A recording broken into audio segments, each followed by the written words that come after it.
We're clearly seeing a trend toward public cloud adoption. The whole VMware, AWS partnership really reflects that. VMware's trying to make it easier for their customers to embrace public cloud computing as well as their traditional infrastructure. I'd say the thing that a lot of enterprises maybe aren't understanding or aren't really cottoning onto immediately is they need to have a way to have a consistent security posture across all those environments. Because you don't want to be in a position where you do things one way at one environment, another way in a different environment, a third way in a third environment, and then you've got to figure out how do I bring all that together? How do I make it consistent? How do I have consistent ways of going about doing things?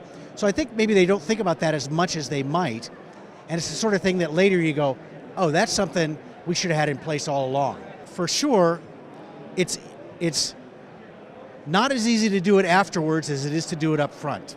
And that's the thing that they need to think about. And so really, one thing they should consider is, okay, I've got a set of tooling on hand. How extensible are those tools to all the environments they're going to be using? Many times they've been chosen for a specific purpose. You have to understand, do they fit the purposes I'm going to be doing going forward? Or do I need to really rethink that and look for a different set of tooling that I can take advantage of for more of a hybrid environment? You know, the benefits of virtualization are well known, the benefits of the cloud are well known. Is there a new benefit that's going to come about when you layer the two on top of each other?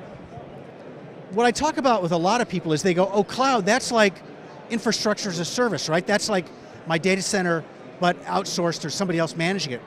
No, these public cloud providers now have such a rich palette of services that the kinds of applications you can assemble are things way beyond what you could do traditionally. And give me an example of that.